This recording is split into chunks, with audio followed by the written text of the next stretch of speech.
Coming up on Mountain News this morning, supply drives are continuing their efforts to send aid to folks hit by the hurricanes. And automakers are doing a better job of getting people to buckle up as they change things up to save lives.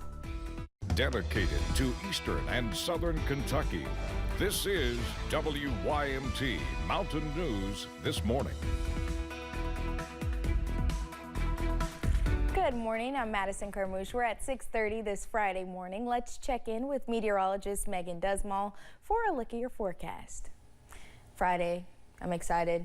Weekend, I'm excited. Hopefully the weather is exciting this weekend. Oh, it will be, that's for sure. We even have a chance at 80s on Sunday, but for today, we're not going to get that high, but temperatures will be nice for sure. Looking at outside the door, fog is not going to be an issue this morning for the most part, except for if you're in Middlesboro at 3/10 of a mile, or Ashland at 3/10 of a mile, or in Harlan, 1.3 mile visibility. Just be careful if you're driving through these cities. Overall, though, we're going to see that 10+ mile visibility across the board. Temperature change in the past 24 hours. Well, this time yesterday was warmer than what we're seeing this morning, but not by too crazy much. Some areas, though, are seeing a big difference, especially Logan, West Virginia, 7 degrees cooler this time today than it was yesterday. But as we continue to look at those current temperatures, we're in the 40s across the board, with some cities seeing the 30-degree mark. Clintwood at 33 degrees. Quite chilly over there. Make sure you're grabbing your jackets on the way out the door this morning, as you're going to need them. But looking at the next 12 hours, your 12-hour forecast has sunshine throughout the day for every single hour of the day, so sunglasses might also be a necessity this morning. Temperatures will be nice. We're getting up to the 70s today around that 4 p.m. hour, and sunrise will be in just a little bit, 7:38 a.m. Madison? All right, Megan, thank you. Some Kentuckians, fresh off helping Hurricane Helene survivors, are now looking to help again after Hurricane Milton. Kentucky Baptist Relief has been helping survivors in Valdosta, Georgia, feeding people hot meals from their massive mobile kitchens. Those with the organization say they are preparing to head to Florida, possibly the Lakeland area, as early as Friday. Appalachian Regional Healthcare is extending its donation drive for Hurricane Helene survivors. They are asking for items like canned food, water, antihistamines like Benadryl, and basic hygiene items. They are also accepting new and unused coats, hats, mittens, and blankets. You can drop off donations from 8 to 5 at any ARH hospital through October 18th. And our parent company, Gray Media, is teaming up with the Salvation Army once again for hurricane relief efforts. You can make a financial donations by going to floridastormrelief.org. Just scan the QR code on your screen and you will be directed to the website to donate to the Salvation Army. We are catching up with some Kentuckians who are now in Florida about the experience they had with Hurricane Milton. Angie Roworth is originally from London but has lived in the Tampa area for the last 2.5 years. She says she did not evacuate because she felt comfortable where she lives in relation to the coastline. Milton hit about 45 miles south of her home. We were okay with while the electricity was on because we could kind of track the news and watch what was going on and have the lights on outside. And then when we lost power about 10 p.m. last night, we were like, okay, this is pretty scary now. Sarah Richardson, who lives in Richmond, says her and her family took shelter at a Disney resort since their trip came to a halt. Richardson says this was the first hurricane she has experienced. The Christians for Appalachian Project honored 2 organizations yesterday for their services to the people of Appalachia. Community Trust Bank and God's Pantry Food Bank were awarded the Champions of Appalachia for their service. While the award celebrates the 2 organizations, CEO of God's Pantry Food Bank, Michelle Halligan, said the ceremony celebrates all philanthropist efforts in Appalachia. It's a recognition of the philanthropic effort, but it's so much more than that. It's people who care for people.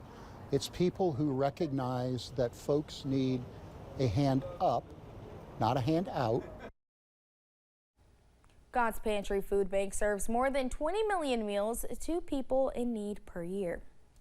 A Wolfe County man is facing charges after he reportedly crashed into a street light pole and power line.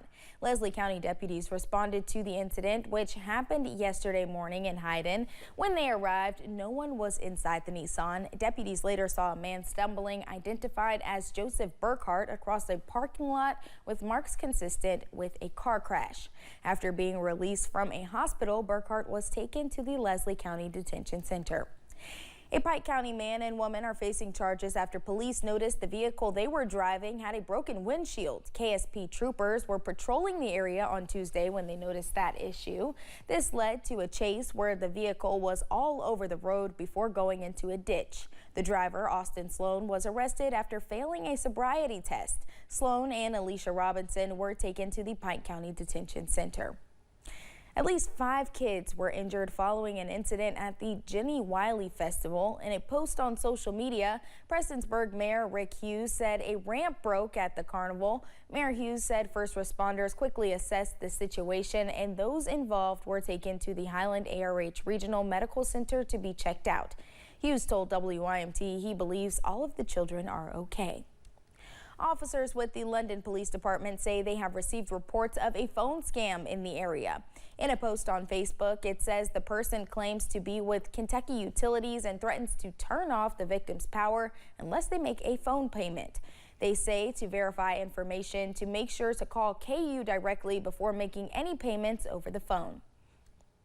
The National Traffic Highway Safety Administration says half of all people killed in car crashes in 2022 were not wearing a seatbelt. That's why safety advocates are pushing for more effective seatbelt reminders. And a new report says automakers are stepping up.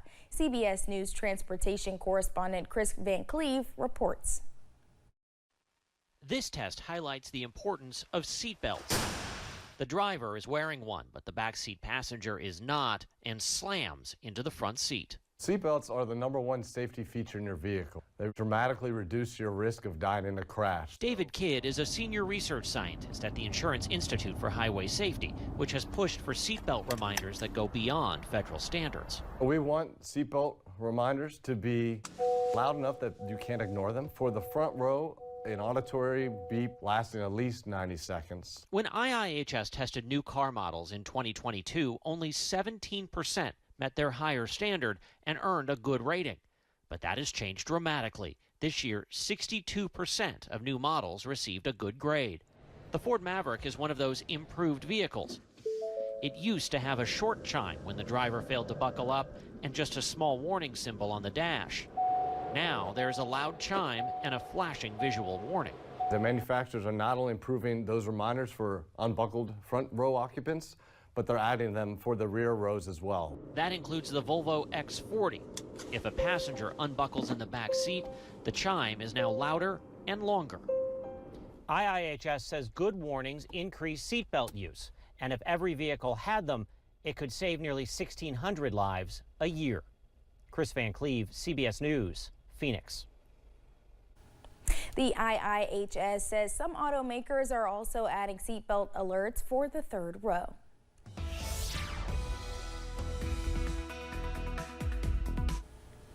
A little bit of a chilly start to your morning with majority of our area in the 40s and some places seeing the 30s. Clintwood is one of those areas, 33 if you're leaving the door right now. But we will be warming up. We have some good things coming. Temperatures in the 70s for the high across the board, with some areas even getting a little bit warmer. 75 for Somerset is your forecast high. And if you're going to Kroger Field for Saturday, temperatures will not be too bad for kickoff. We'll have 71 by the time it starts, but it will get quite cold by the time the game ends. So make sure you bring a jacket if you are heading over to Lexington.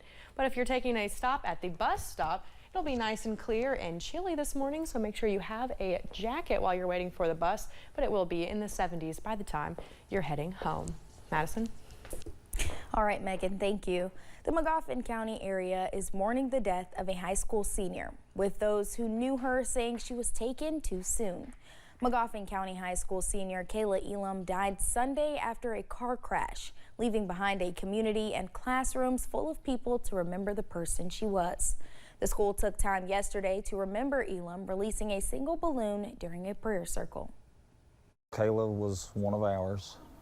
For the teachers, obviously she's one of our students, and then for her classmates, she was one of their friends. And so to lose someone, anyone, it's total shock. It's been total heartbreak. Classes are canceled in the county today to allow students and staff to attend Elum's funeral. Thank you for joining us. The time is now 6:40. Still to come on Mountain News this morning. Hurricane Milton left behind a path of destruction as cleanup and recovery operations are now underway.